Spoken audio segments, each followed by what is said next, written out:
Thank you for downloading this episode of the Nerdball Podcast. As always, I appreciate every one of you that listens and watches this or watches this on the YouTube page. It means the world to me. Please continue to download, share, like, subscribe, hit that share button or the subscribe button on YouTube. Any of that stuff to help the podcast.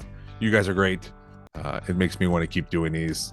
I have several guests lined up. Now that I'm doing only one a week, I can line these guests up a little bit more in advance. And I know I said I would do more social media stuff, but I have not. So that is on me. I don't know if anybody's claiming for it. No one's ever said anything. So maybe that's part of it too. I don't have a push besides myself, and apparently I don't push myself hard enough. So maybe I'll start doing that. We'll see. I can't promise anything. I am coaching girls basketball, so that takes a little bit of time, but that's just another excuse that I'm using to not do social media. So maybe with this episode, you will be seeing some social media, or maybe that's how you got here, because you saw TikTok and you're like, you know what? That sounds cool. I'll listen to that. So we'll see what happens. But as always, thanks to all of you. This episode, I had Justin Feldkamp on. It was great from BCSN.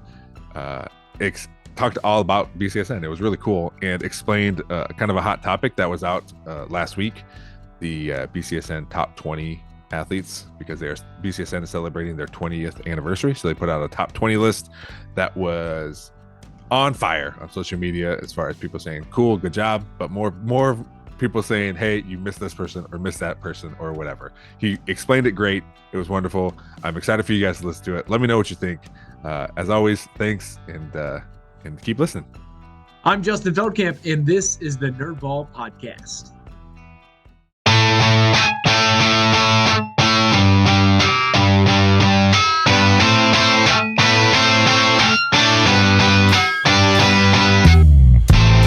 This is the Nerdball Podcast with Lorenzo Melcher.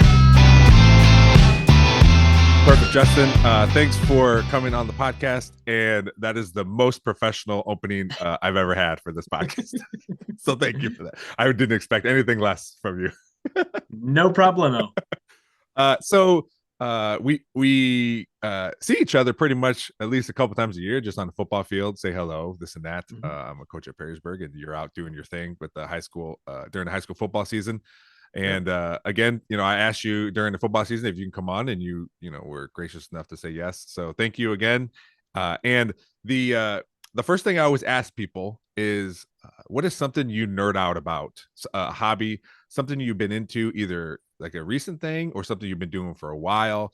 I ask it mostly because I think it's important to have a good work-life balance. So something that kind of gets you away from work, something that you can do either, like I said, by yourself or with family. Yeah. Good question. I think go a multitude of directions there, kind of like a hobby, kind of nerding out, kind of a little bit two different things. I'm a big skier. I like to ski, water ski, and/or snow ski. It's a little more difficult with 4 kids at home under the age of 12 and job and responsibilities. It's not like you can just hop on a jet or hop on my helicopter and get to a mountain real quickly. But when I am able to ski, I thoroughly enjoy it. I just like the experience and the athleticism associated with it, but also the leisure portion of it. Is that something you've been doing since you were little? Since I was in college. So Okay. I didn't ski when I was little, just growing up in Cincinnati, not too many mountains around. Sure. And then just family didn't necessarily ski, or parents didn't ski on a regular basis. But in college at Ohio University, we weren't too far from West Virginia. We went to snowshoe with some friends, and I was like, wow, this is a lot of fun. So I've been skiing in West Virginia, Colorado, and Michigan so far. So do you which do you like better, water or snow skiing? I'll say snow ski. I guess in when it comes to boating and water skiing, I kind of just like the boating experience, whether that's tubing or just boating and chilling out, docking somewhere. Just to kind of, it's the relaxation of it all, really. Yeah, my in-laws have a boat, and I rarely go on it. I get seasick pretty easy, and then whenever I go, they got to alter their plans. So it's just in the Rossford Marina. They just putz around the Maumee. They usually go up river and then float down, but I don't like the float part of it because that's when I can feel everything. So I Yeah. always feel bad that they got to alter their plans when I go on the boat. So I don't really go on the boat that often. Also, I'm not a strong swimmer. I can keep myself alive, but Yeah. it's a little, it's kind of scary. It's kind of scary. That's a key element to boating, Lorenzo, Yeah, knowing how to swim. yeah. So I made sure to know, especially when my kids were young. They are 12 and 9 now, but when they were babies, I made sure I knew exactly where all the life vests were, just in case Yeah. something happened. Oh Yeah. no, that's no joke. Yeah, that is one of those things as a parent. No ifs, ands, or buts. That you can take risks in life, but that's not one of them. Yeah, and my daughter, and I don't know, I'm assuming it was my wife's thing, but I was happy with it. When she was little, she was probably only like 2 or 3, and she wore her life vest the entire time. And I don't know if Yeah. that's what you're supposed to do. I don't know much about water safety, but she did, and it looked the most comfortable thing. She would always nap in it because it would just went Yeah. around here, and then Yeah. it had something for her head, and it Yeah. was It's like a a built-in neck brace. yeah, it was like a perfect pillow. And she every time she would just crash, and I was like, man, it looks very comfy. Absolutely. So you water ski, snow ski, again, all that is someone I'm into, playing sports and doing that kind of stuff. But Yeah. it seems now I'm almost 40 and I'm afraid to try any of that stuff because I don't want to like injure myself pretty badly. Yeah. When you do it now you don't have a lot of time now, but when you do get time, I'm assuming your kids and stuff are involved now too. Yeah, so we just this past holiday break or Christmas and New Year's time frame, in between Christmas and New Year's, we went up to Cabernet Peaks, about a 3.5 hour drive from Sylvania area, Toledo area, up into Michigan. And that was the first time that our 12, 10, 7, and 5 year old had ever skied, Oh. and they took to it and loved it. And that was the whole goal, just kind of expose them to it, and hopefully, cross your fingers, they like it and it's not Mhm. too frustrating or they fall too much or they get disappointed and down. But they thankfully loved it and want to go back again. Yeah, there's nothing better when your kids get involved in something that you really like to do because then it just makes it Yes. that much better. 100%. Whether Yeah. that's sports related, obviously Hmm. with your connection to sports and your memorabilia behind you, Hmm. me and my profession and career, yeah, anything that I like that they like. But I also said, I remember when we had our firstborn, one of my wife's friends asked the question, knowing me and knowing that I like sports, what are you going to do if your kids don't like sports? Hmm. And my answer was, they're going to enrich my life one way or Yeah. another. So, yeah, would it be great if they like some of the things that I like? Yeah, but maybe they'll do stuff that I had no inkling to do or didn't get exposed to, but now I do through them. Yeah, and 100% because people ask me that about my son who's going to be he's in 6th grade now, and they ask like, well, what if he doesn't want to play football? Well, then he doesn't play football. Mhm. Okay, I'm sure as long as he's doing something, like then Yeah. I'll be involved whatever he's doing. My daughter's a perfect example of that too. I've coached a lot of things, all kinds of sports from the time I was 17 to now, and my daughter twirls baton, and that is the Yeah. one thing I cannot grasp and understand. My Literally, literally can't yes, grasp. yes. I cannot like my only contribution is when she's struggling with a trick, um, is throw it higher, and I think that'll Yeah. help you. But it's cool because it's just new world, and we go to these competitions that we spend 15 hours in a gym to see her perform for a total of 8 minutes. And like it's just these new things. Like our first one's coming up in March. We're going to the Arnold in Columbus. Oh So yeah. so that'll be I think her 4th time there. But it's a cool thing to experience. Now always experience new things. Yeah, what I like to Lorenzo, when I am out and about doing sports related stuff with my kids and they're doing something new, you get exposed to a whole new group of parents and community members and neighbors. And, we got baseball parents, we got football parents, we got those different groups, basketball parents, where, you get to meet somebody new. You get to talk to that person during the duration of a basketball game in a gym. And you make connections and you Mhm. build your network, whether it's career related or as someone you need to borrow a tool from or a new kid for your family to hang out with. all that type of stuff. Just you kind of look at it from that perspective, and it's a good thing all the way around. That's my favorite part about this is just meeting new people, or sometimes talking to people who I have a little bit of a relationship with, and then being able to sit down with them for an hour and learn all this new stuff. And it's the same thing. Like whenever I go somewhere, my wife always makes fun of me because I get in a conversation with a stranger because of something they said, or a shirt they're wearing, or whatever, because Yeah. it interests me, and just learning as much stuff as I can, because it's fun, and you never know what people do or talk about. Yeah, it's definitely a good attribute. Kind of doing this on the side, or someone's career is Mhm. similar to mine in the sense of doing question and answer interview segments or shows. You got to have that in your brain to your makeup and your ideology and the way you work. You got to have that in you to be curious Yeah. and be inquisitive and listen, and then have the follow-up questions at the ready, just because it's not something that you are necessarily 100% interested in, but you could learn about it. That's one way that I kind of look at things when I'm doing interviews, is I could learn something new if it's not sports related, or a camera's not rolling, or a microphone's not in someone's face, but you're just out somewhere and you're learning something new about that person or that person's career or job or what they do on a day-to-day basis or anything like that. Yeah, is always interesting to me. Can I tell you, as someone who has a lot of experiences yourself interviewing high school kids, that is the toughest interviews for me, is high school Yeah. kids. And I made a rule, and all the football players know it. And I coach girls basketball at Perrysburg too, volunteer for them. And I made a rule: if you're coming on the podcast, which a lot of them want to come on, you got to come with somebody. There's got to be two of you, Oh, okay. because it's hard. And I try to tell them, like, this is just as much for you as it is for me. Like, it's a good skill to have, to be able to have a conversation with somebody.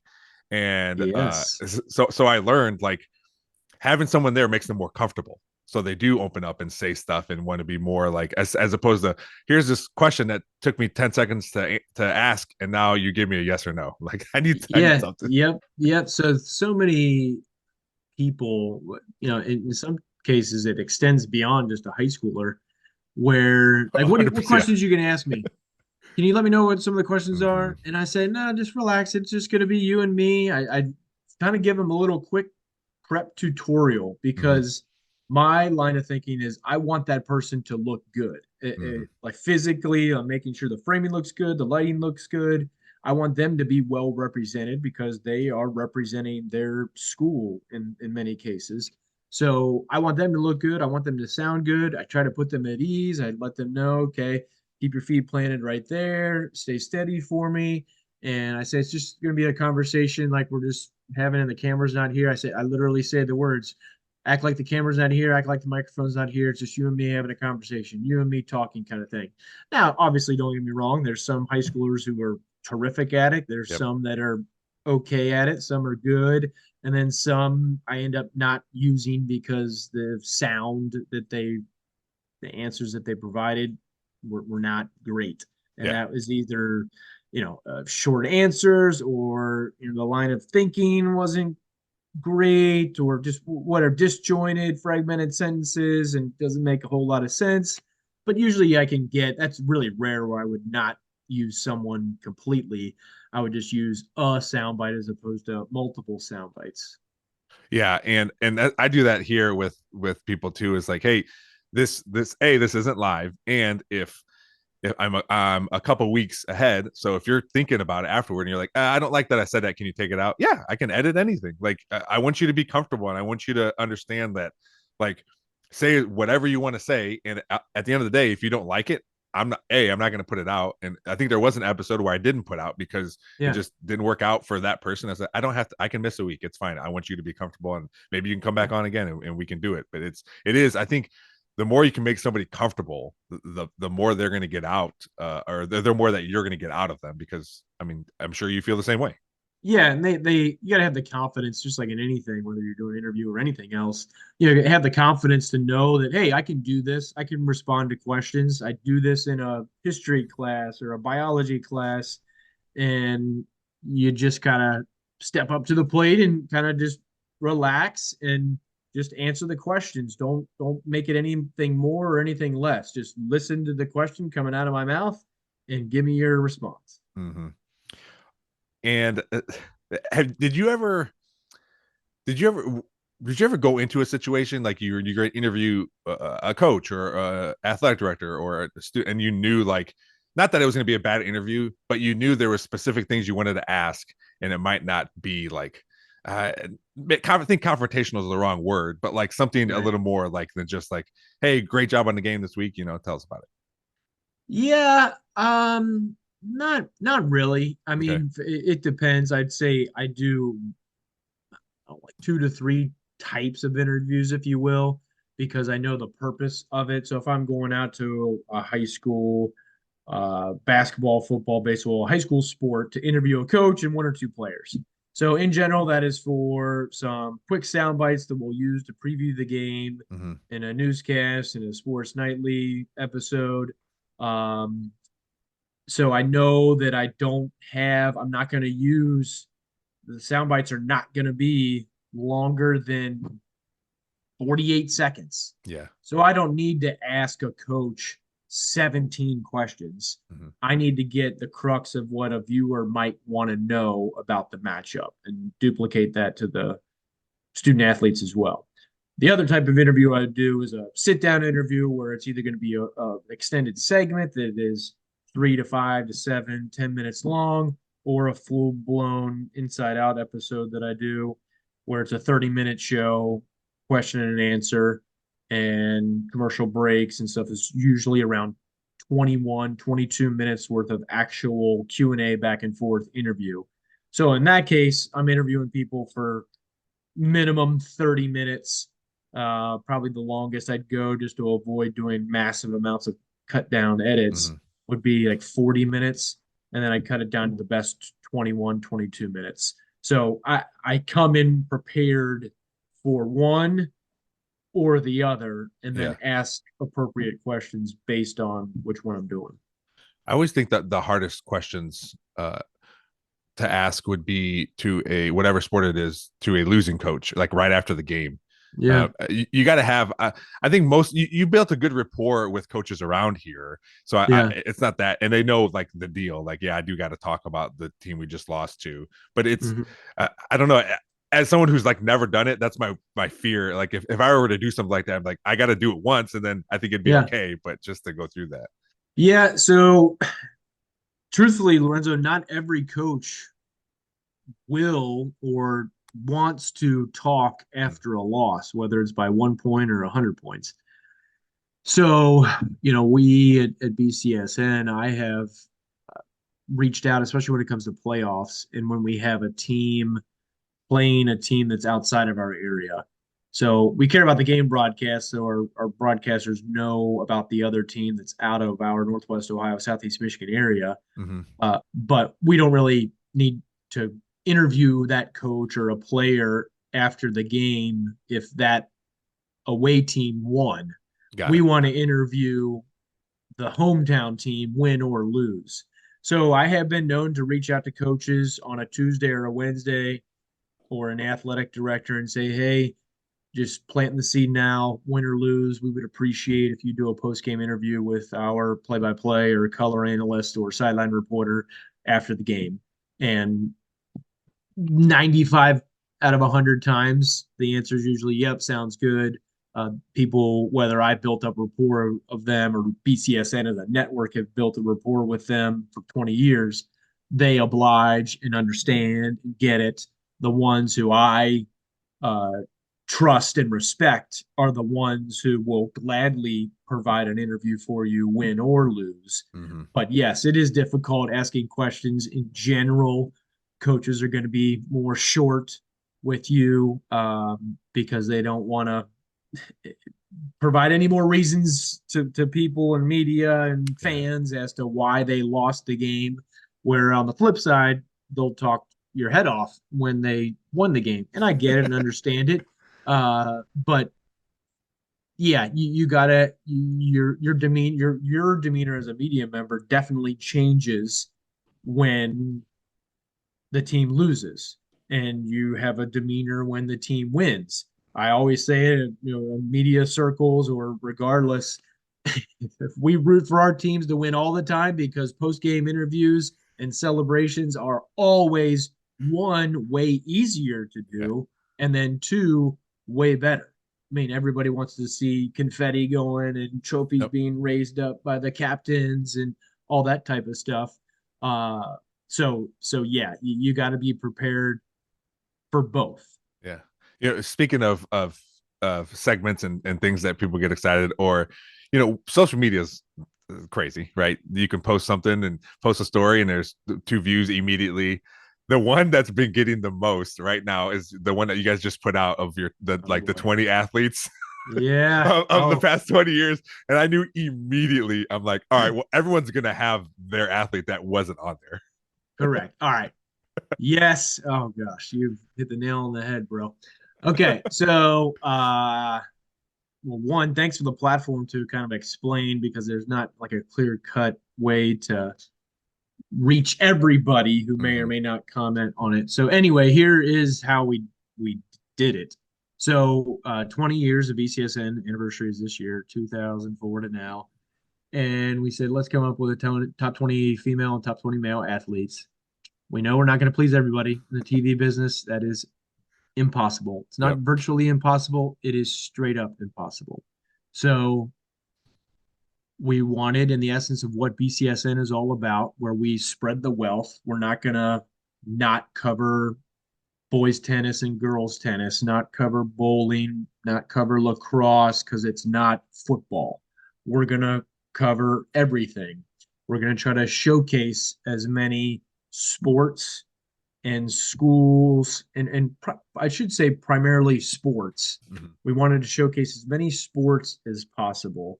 And I think we achieved it. Yes, you're going to take criticism. Anytime anybody comes out with a list, whether it's BCSN, ESPN, Fox Sports, you name it, big network, whatever the case may be, you come out with a list of anything, and someone's going to gripe. And it could be justifiable. We did not put out this list to spurn anyone or to generate any publicity, positive or negative. We put out a list that we felt was representative of the best athletes that we have seen during the BCSN era. We made it the top athletes, not the top high school athletes or who had the best 4-year college career or who went pro. We could have gone Lorenzo. I think we've had in the BCSN era, off the top of my head, I think it was 16 or 17 NFL players. Someone who's been on an NFL roster, practice squad, or on the roster, or Pro Bowl player, whatever the case may be. So we didn't want to say, okay, of the 20, here's 17 NFL players, and then let's fill in the rest. Yeah. So we wanted to kind of, okay, let's do the best of those NFL players, the best of the NBA, WNBA, who has reached MLB, who has reached MLS, NWSL, and who's won state championships, who played tennis, won a state championship, and then went to Purdue or Georgia or competed at the college level and performed well at the college level, who went to BG and UT and left with all-time home run leader at the time, RBI leader at the time kind of thing. Yeah. So we wanted to spread the wealth. Deshaun Kaiser has been one that was not on the list. We're aware. It's almost like people. It's almost like people say and like, oh yeah, we forgot about that guy. Yeah. So Jaslyn Davis from Bowsher had a really great year, a great career at Bowsher. She had some injuries. Didn't necessarily. I think it's safe to say the following: that based on what she was able to do and how she was recruited from high school to college, did she live up to what she could have prospectively done in college? Probably no, and probably because of injuries, but that's a part of it. So yes, there are people who you can make an argument for, but no one in my opinion has made a statement that that I would admit that we're straight up wrong and we had the wrong person kind of thing. The other thing, Lorenzo, I'll leave you with this in regards to this topic is, okay, you want so-and-so on the list. That's great. who do you want to take off the list? Yeah. Because a list is a list. It's not just, okay, we'll just extend the list. No, like you gotta, to get to a list, you gotta say how many are going to be on the list. And then if you put one on, it's like the NCAA tournament bubble teams. Okay, you want that bubble team to go on, who are you taking off, kind of thing. Yeah. Who was the one person that you really wanted on the list that didn't make the list? Uh well, I wouldn't say I really wanted it because Or that I would guess, be yeah. Okay. Yeah. because that would I be opinion based. And what we correct. did, so this wasn't just me making up a list. Mm-hmm. It was a concerted effort. And that's the thing that I've learned. Again, you can't please everybody, but um, I do take my job seriously in any project that I'm doing. So I didn't just slap this together. Nothing I do is slap together, get Mm-hmm. it done quick. Nothing is. Especially this. This is a huge project for the network. We're doing in October. We're going to do a celebration where we invite all of those people and their family members to a banquet of sorts. Oh, nice. So this is a big deal for the not only BCSN, for Buckeye Broadband, Block Communications, across the board. So uh, I took it seriously. We had a 10-member committee of people who have been here since the inception of BCSN, people who are well researched and read and prepped on all the different athletes who have come through the ranks during the time that I've been here since 2016. I've read every single Toledo Blade article, a local Toledo Blade article, every single day, 365 days a year without missing one time. Hmm. And all that knowledge goes into the brain and then comes out in projects like this. Yeah. So we collaborate on everything. We had a long list of more than 100 athletes, men and women, boys and girls. And then we had to narrow that list down and narrow it down again. And then we had to put it to a vote and then see what comes out of that. So Yeah. the top 10 of the 20 and the 20, so 20 of the 40 were pretty easy. Like Zaya Cook, Yeah. she's going to be on it. So simplified version on the girls side. Yep. So we then spots 15 through 23, you can make the argument that 21, 22, and 3 are just as good as 18, 19, 20. I get Mhm. that, but like the vote was the vote. I didn't maneuver anything or finagle any votes. There's no hanging chads anywhere. So we simply took the votes, counted up the votes, tabulated them, and here's the list. When we do 25 years of BCSN, maybe some of those that were disputed now may find their way in. We'll find out. But I think that recognizing athletes for supreme accomplishments, some of those 3 of the 40 are current high schoolers, Mara Scott, Savannah Isaac, and Marcus Blaze. The reason why is because they were national champions in their particular sport, or very deserving state champions in multiple events, and going to arguably one of the top 3 to 5 sprint schools in the country in Southern California, from Mara Scott from Springfield. Mhm.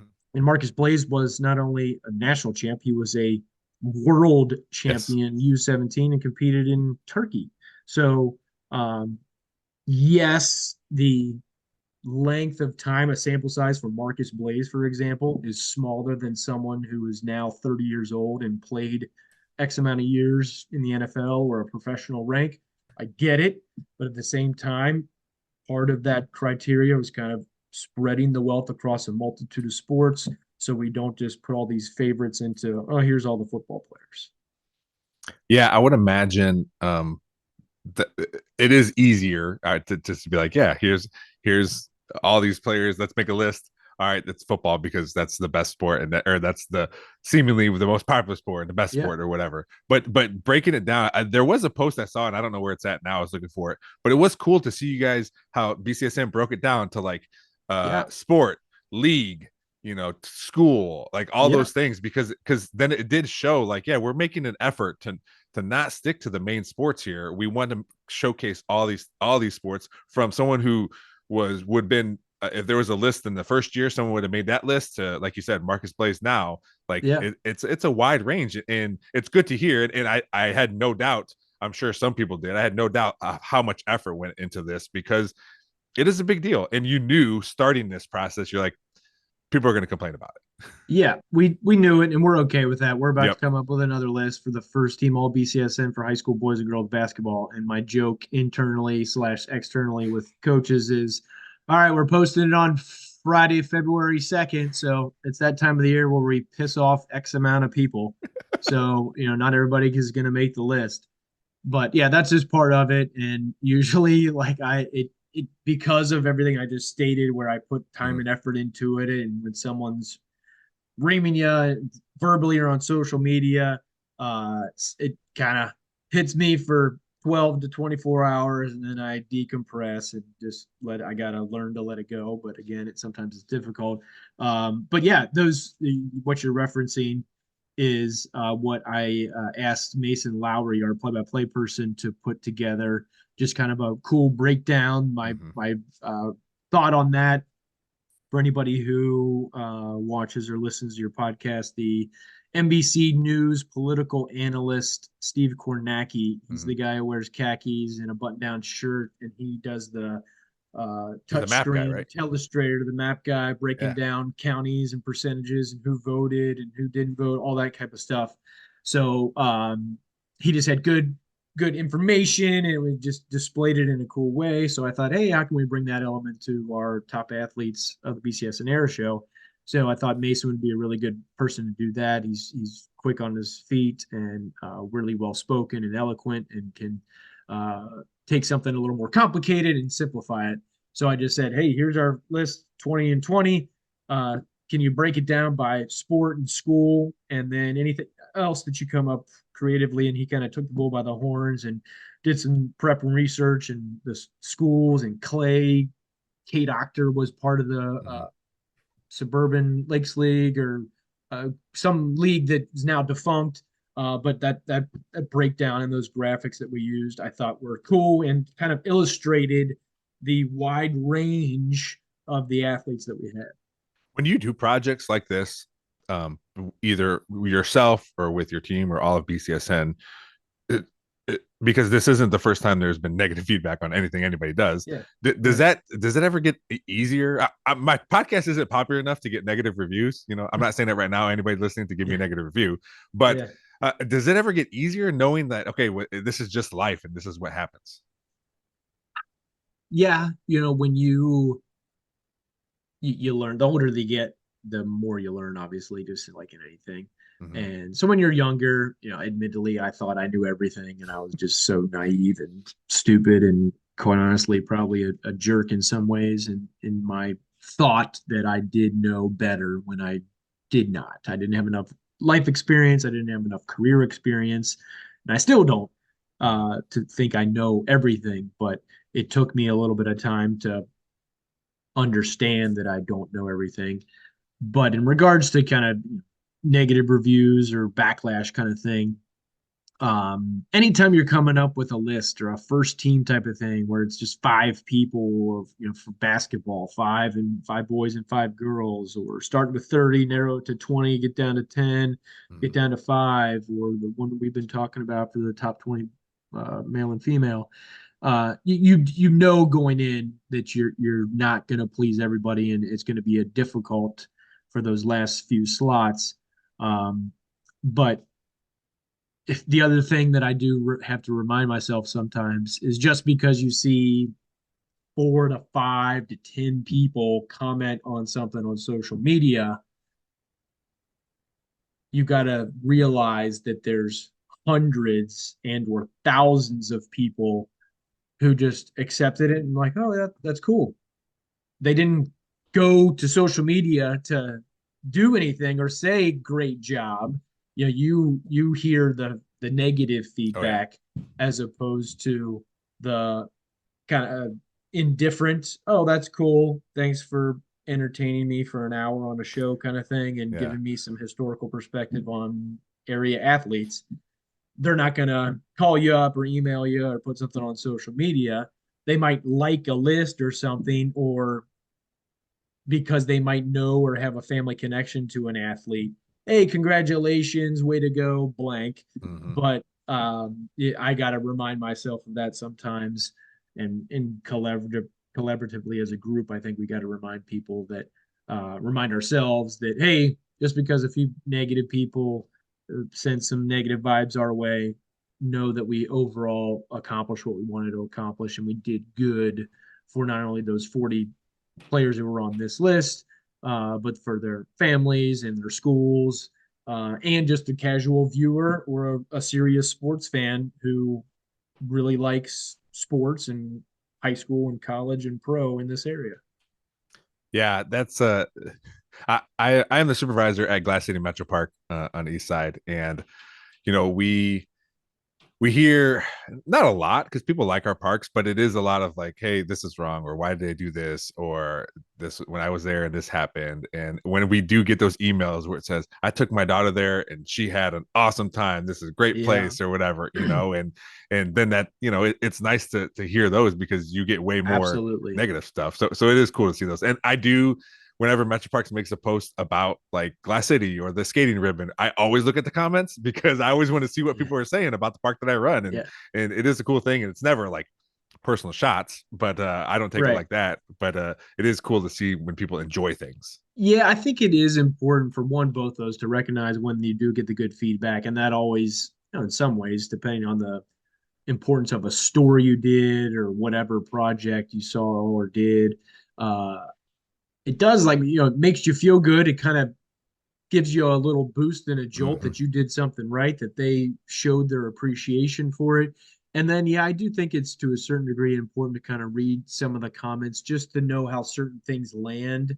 And then for future projects Mm-hmm. where I stand on firm foundation of what our list was, but maybe in the past or potentially in the future where you admittedly make a mistake, you can maybe prevent that future mistake by reading some of the comments to make note, jot down on a document or some notepad for future stuff that, hey, let's make sure when we're doing this, let's take into consideration A, B, and C Mm-hmm. because of a comment that you read. So that does help. I think that is a benefit, I guess you could say, of social media. Yeah, you got to learn to be able to do that. Not everyone, not everyone can Yeah. do that. One cool thing that you do also is with one of my favorite people in the world. I played for him. I coach with him. Coach Kregel. You do the tailgate show and then the Yeah. podcast and stuff. Yeah. I would never thought in a million years that he would do anything like that. Yeah. And it's really cool that you guys do a cool show, and the high school kids love it. When Yeah. you get to look like you're ESPN out there, and the Yeah. kids really enjoy that kind of stuff. But how is it working with Coach Kregel? Yeah, it's great. He's been a fantastic addition. I keep a running tab of coaches who come and go, whether they're going from one school to another year to year, or resigning, or retiring, or temporarily retiring, or stepping away for a little bit.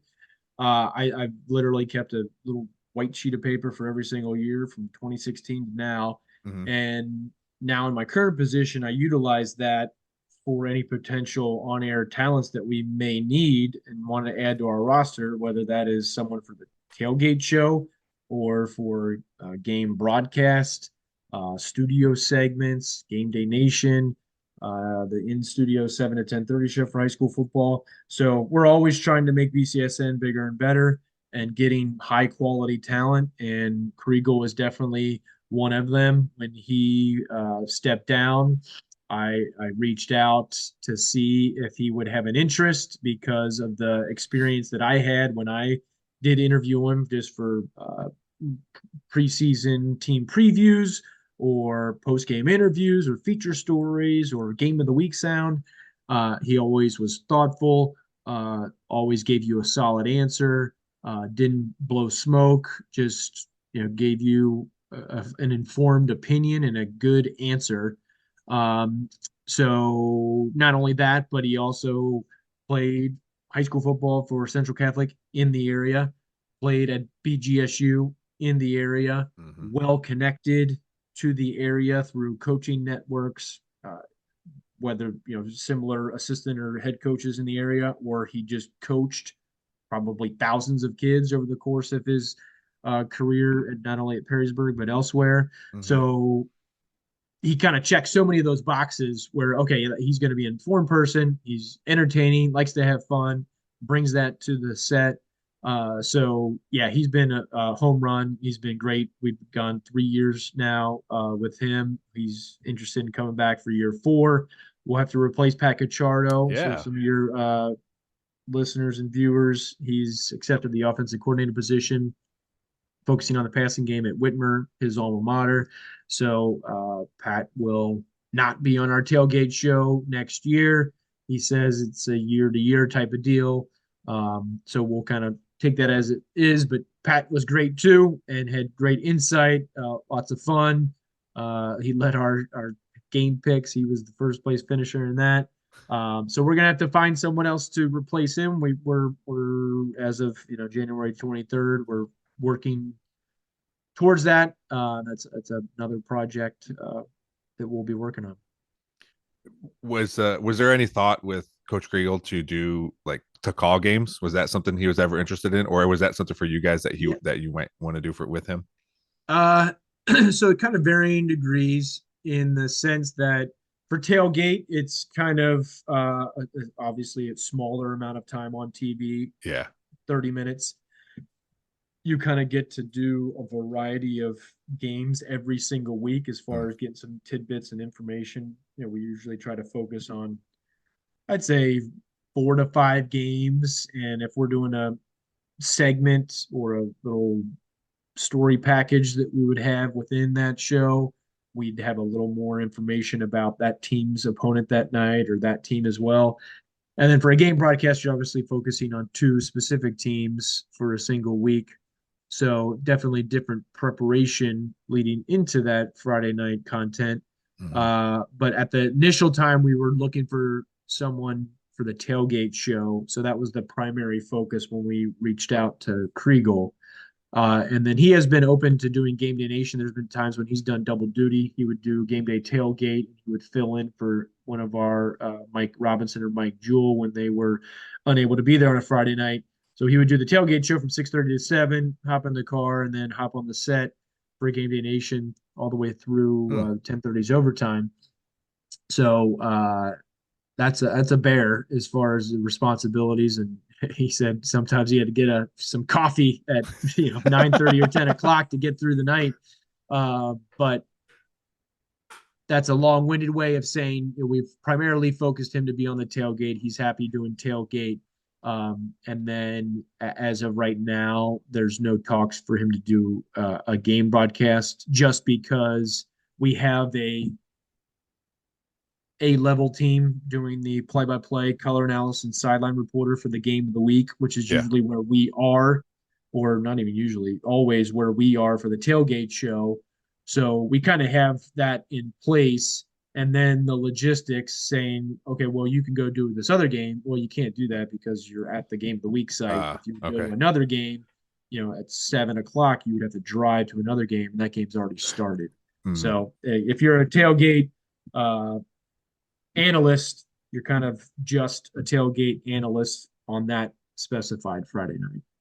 His Coach Kregel talking about drinking a cup of coffee to get through the night is a far cry from when sometimes he said he would leave a Friday night football game after a win or a loss and eat a large Little Caesars pizza on the way home. So yeah. So when he does games at Central Catholic, when we do a tailgate show at Central Catholic, where he grew up or went to high school, he goes to Inky's. Every time we're there, he'll make sure they don't get Inky's and then take it home to the compound.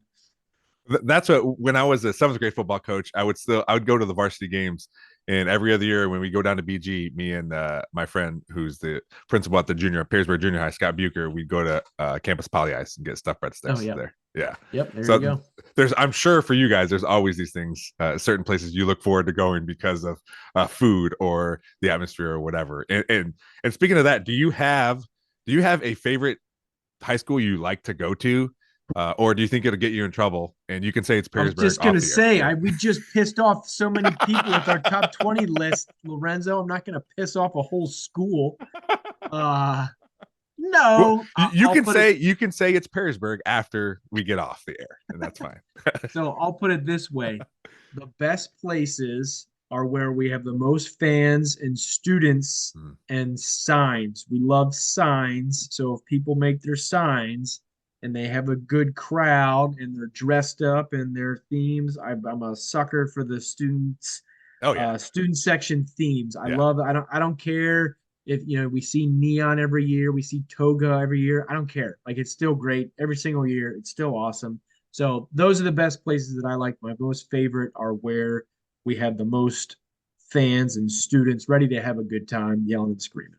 My buddies came back this fall. It was our 20th high school reunion, and there was about including myself. There's probably about 8 of us on the sideline. Obviously, I was coaching, but I got them on the sideline, and I told them, I prepared them. I go, guys, it's so different now, and it is so amazing what is at Perrysburg amongst other schools. Like it Yeah. to me, I was never in the experience, student experience in the stands because I was playing, Yeah. but it seems like everywhere you go now it's just so much better, and I don't know, I can't explain it, but I was trying to tell them like you're not going to believe it, guys, and they were they Yeah. yeah.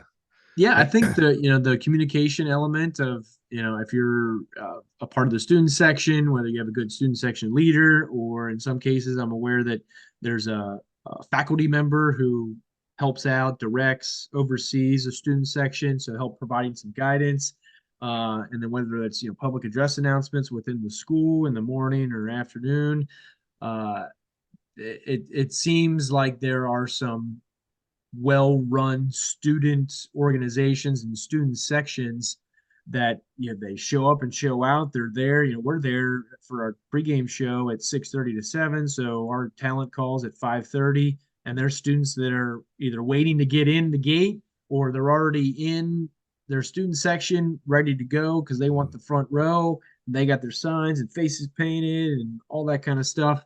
So yeah, in many cases it is well orchestrated, and I will say this: you don't have to have a big student body to have a fantastic student section. Yes, does it look, I guess, more cool when you have 200 or 400 or 600 kids packed into a small space? Yeah, but at the same time, I've seen great student sections who are 12 to 20 to 30 to 40 strong, but they're bringing it, they're excited, they're dressed up, and they're ready to be there. Yeah, and that's to me like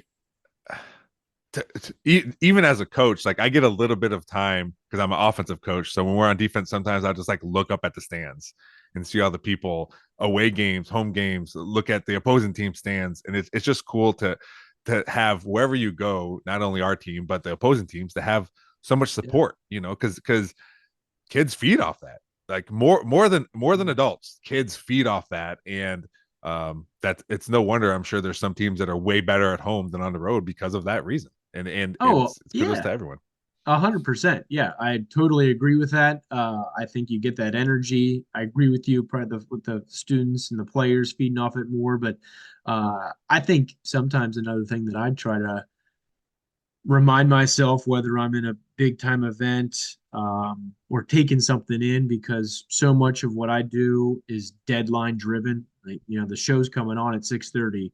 The highlight shows coming on at 11:15. Whether I like it or not, like I got to do what I got to do individually and then collaboratively as a team to make sure I'm ready to go at that time. It's not, oh, I don't have my highlights ready. Can we push it back? Like it doesn't work like that in my business. So you are focused and you are cognizant of the time. The one saying I tell people on Friday nights, I turn my brain on at 3 o'clock on Friday, and I don't turn my brain off until midnight. Literally for 9 straight hours, I'm thinking of something to make sure something is accomplished or some box is checked. But whether it's Friday night or it's a MAC championship game or a Big Ten championship game or Ohio State Michigan games, LPGA final round, Dana Open Marathon Classic, year to year, whatever it's called. Cool events, sporting events, whether it's a person as a keynote speaker or whatever, to kind of just literally pause, stop yourself, and kind of do a 360 and see what it's like to kind of mentally capture a moment that you're in.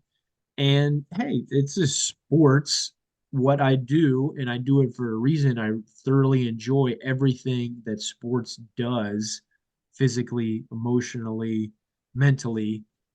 And sometimes you get caught in the hubbub of, I got to get this, got to get this, got to get highlights, got to get to the next game. I know there might be traffic on 475.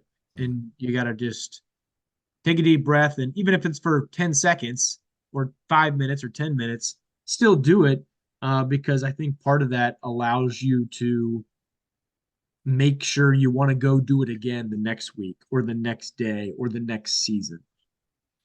I have more questions, but there's no beautiful way to end this podcast than that. I agree with you 100%. Just to take every once in a while, taking a moment and, to understand where you're at in life, and no matter what it is. And, it's as simple as I run a park, and sometimes I just go and stand and stare at the river because, like, man, this is a cool place to be. Right. And for people to understand that no matter where you're at, what you're doing, it might suck at the time, but there's parts in your day where you can just hang out and just realize what's happening. And yeah, just be there. And you know what, Lorenzo, just look and do with your eyeballs. You don't have to videotape something with your cell phone. You can just look at it and experience and document it in your brain as opposed to document it on a hard drive. It's okay to not record everything. 100%. 100%. Well, Justin, I really appreciate you coming on the podcast, man. I was My excited pleasure. when I talked to you in the fall and you said you'd come on, and I was equally excited when we finally got the Zoom set up. So thanks again. I appreciate all the work you do. I know the high school, when you come to Perrysburg, the high school kids, they get excited when you get to interview them and they see themselves on TV. I know I was that way, except my excitement was a quote in a newspaper that someone called me on my phone, and now that was on my house phone. You know what? Someone called me. That's good though. That's good that you remember that. Like, you see, that's why that's one of those things, Lorenzo. When I mentioned before, like when someone does come up and tap you and say, "Hey, thanks for doing this," or "You do a good job," kind of thing, because that stuff is remembered. Yeah. When you were in high school, you're no longer in high school, and 20 years later, whatever the case may be, people remember that. So you're having a part of telling someone's story when they were 16, 17, 18 years old, or if they go on to bigger and better things later on in older age. But kind of what you got to remind yourself that what you do matters, because they're going to remember it, because you're proof positive. And I've gotten those stories too. And I remember when you did this story. There's current NFL players. I sit there, we're watching NFL highlights or games, and like, I covered that kid when he was a freshman in high school. Yeah. And it's so cool. It's back to my days in Virginia prior to coming to Toledo. But I love that. I love like minor league baseball, because you could see them when they were not a major leaguer, and you could see the talent then. It's another aspect of my job that I like. Well, it's maybe some point we can come back on, because we didn't even talk about your growing up and the things you did and all that kind of stuff, which I find very interesting too. So we'll set aside some other point and come back on. But thanks again for coming on the podcast. It was great talking to you. Absolutely. Glad to do so, and welcome me back. I'd love to come on. Thanks again to Justin Feldkamp for coming on the podcast. Great interview. I didn't expect that it was gonna be horrible. This is what he does for a living, and he was awesome. I really appreciate him coming on. It was his explanation of the top 20 list was really good, and I hope people understand like what they did and how they did it. And let me know what you think in the comments or an email. Reach out to the nerdballpodcast@gmail.com. But he was wonderful. I'm excited to see what happens this fall. We talked about all about BCSN and high school football. Coach Kregel, what he does there, one of my mentors there. So it was wonderful. Thanks again, Justin Feldkamp. Catch him out there doing all kinds of sports stuff on BCSN. I don't need to promote him. They are way bigger than me, but there it is. Whatever. It was awesome. So again, thank you to all of you for always liking and sharing and downloading this podcast. Check out the YouTube page. Just search the Nerdball Podcast on YouTube. Maybe there's a TikTok out there. Maybe there's not. I don't know. I mean, there's TikToks out there, but of the new ones, who knows at this point? I am recording this. This is the past now that you are listening to this. So who knows what I did in a week? Maybe I did one. Maybe I didn't. surprise. So thanks as always to everyone out there. This is great. It's so much fun doing this, and interviews like this just like really instills in me like, yeah, I need to keep doing this. It's fun.